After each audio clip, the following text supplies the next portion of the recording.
పిల్లలు పుట్టిన వెంటనే అసలు వ్యాక్సిన్స్ ఎందుకు ఇవ్వాలి? వ్యాక్సినేషన్ షెడ్యూల్ ఏ విధంగా ఉంటుంది ఒకసారి తెలియచేయండి. ఓకే అండి. సో, ఈరోజు మాక్సిమం వ్యాక్సిన్స్ గురించి నేను మీకు అంతా కవర్ చేస్తాను. అండ్ మెయిన్‌గా ఎప్పుడైనా కూడా మనకి పిల్లలు పుట్టిన వెంటనే వ్యాక్సినేషన్ షెడ్యూల్ అనేది స్టార్ట్ అవుతుంది.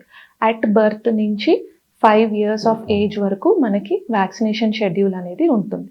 సో, మనం గనక చూసుకున్నట్లయితే యూజువల్లీ ఫాలో 2 వ్యాక్సినేషన్ షెడ్యూల్స్ మనం ఫాలో అవుతాం. ఒకటి గవర్నమెంట్ ఆఫ్ ఇండియా ఫాలో అయ్యేది, అది నేషనల్ ఇమ్యునైజేషన్ షెడ్యూల్ అని అంటాము. ఇంకొకటి మన Indian academy of paediatrics design చేసినది, అదొక షెడ్యూల్ ఉంది.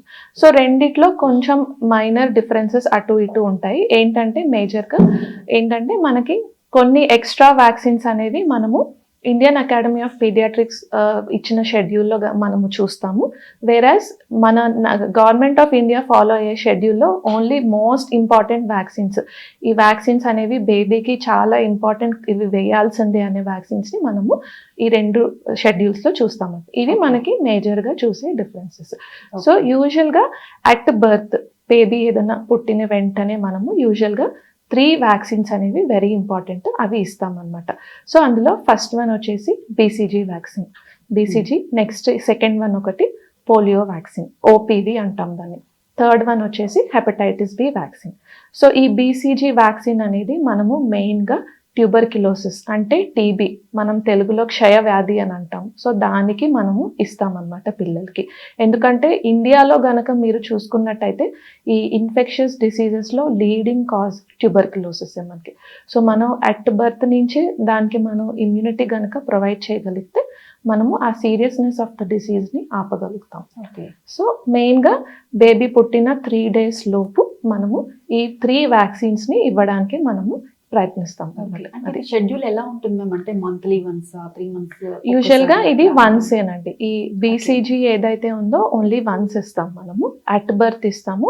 ఒక్కొక్కసారి సపోజ్ మనం అట్ బర్త్ మిస్ అయింది అని అనుకుంటే కనుక 1 year లేదా అప్ టు 5 years వరకు ఇవ్వచ్చు. ఓకే, ప్రాబ్లం లేదు. అంటే మీరు చెప్పిన 3 కూడా ఓన్లీ సింగిల్ డోస్. తర్వాత ఇప్పుడు నెక్స్ట్ మనకి ప్రెసెంట్ అట్ బర్త్ అయితే ఓన్లీ 3 వ్యాక్సిన్స్ ఇవ్వాలండి. తర్వాత నెక్స్ట్ షెడ్యూల్లోకి వస్తే గనక మనము 6 weeks, 10 weeks, 14 weeks అంటే 6 వారాలు, 10 వారాలు, 14 వారాలు, ఈ 3 మనకి 3 వ్యాక్సిన్స్ కవర్ అవుతాయి. ఇందులో మెయిన్గా మనకి ఏంటంటే 5 types ఆఫ్ డిసీజెస్కి వ్యాక్సిన్స్ కవర్ అవుతాయి. ఇందులో మెయిన్గా మనం చూసేది డిఫ్తీరియా, నెక్స్ట్ పర్ట్యూసిస్, నెక్స్ట్ టెటనస్, ఇంకోటి హెచ్ ఇన్ఫ్లుయెన్జా అంటాం, ఆర్ హిమోఫిలస్ ఇన్ఫ్లుయెన్జా అంటాం.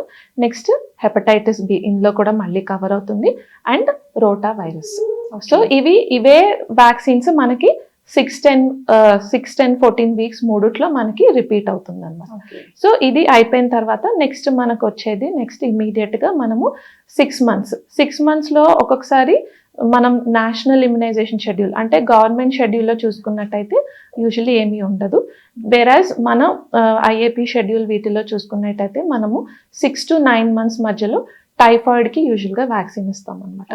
టైఫాయిడ్కి తర్వాత 9 months, నెక్స్ట్ ఇంపార్టెంట్ పీరియడ్ వచ్చేసి 9 months అప్పుడు మనము ఎంఎంఆర్ వ్యాక్సిన్ అని ఇస్తాం. గవర్నమెంట్ యూజువల్గా ఫాలో అయ్యేది ఎంఆర్ వ్యాక్సిన్ అనమాట. మన IAP paediatrics Indian academy of paediatrics ప్రకారం చూసుకున్నట్టే దట్ ఈస్ ఎంఎంఆర్ వ్యాక్సిన్. ఎంఎంఆర్లో మనకి 3 diseases కవర్ అవుతాయి. అదేంటి? Mumps, next measles, next rubella, ఇవి కవర్ అవుతాయి అనమాట. సో తర్వాత ఎక్స్ట్రాగా మనం 9 months అయిపోయింది. సో ఇది మనం 9 to 12 monthsలో ఎప్పుడైనా మనం ఇచ్చుకోవచ్చు అనమాట.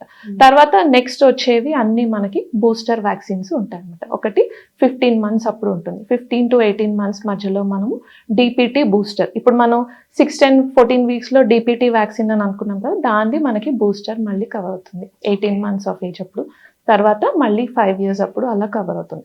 ఇన్ బిట్వీన్ మనము ఎక్స్ట్రా కొన్ని వ్యాక్సిన్స్ ఇస్తాం. అందులో ఏంటంటే ఇప్పుడు రీసెంట్గా మనం చాలా వింటున్నాం, ఈ మెదడు వాపు వ్యాధులు అని చెప్పి వింటున్నాం. దానికి ఏంటంటే జపనీస్ ఎన్సెఫలైటిస్కి వాటికి మనం వ్యాక్సిన్ ఇవ్వచ్చు, వ్యాక్సిన్ ఉంది మనకి. నెక్స్ట్ మెనింగోకోకల్ వ్యాక్సిన్ అని ఉంది, అది కూడా ఇస్తాము. నెక్స్ట్ అడాలసెంట్ గర్ల్స్కి, అడాలసెంట్ మేల్స్కి most preventable cancer, that is cervical cancer, దానికి కూడా మనకి వ్యాక్సిన్ ఉంది, హెచ్పివి వ్యాక్సిన్ అంటాం. సో అది కూడా ఏంటంటే మనము యూజువల్గా adolescent age group after 5 years, that is 9 years నుంచి 45 years మధ్యలో మనం ఇవ్వచ్చు అన్నమాట. సో ఇది మనం రొటీన్గా ఫాలో అయ్యే షెడ్యూల్.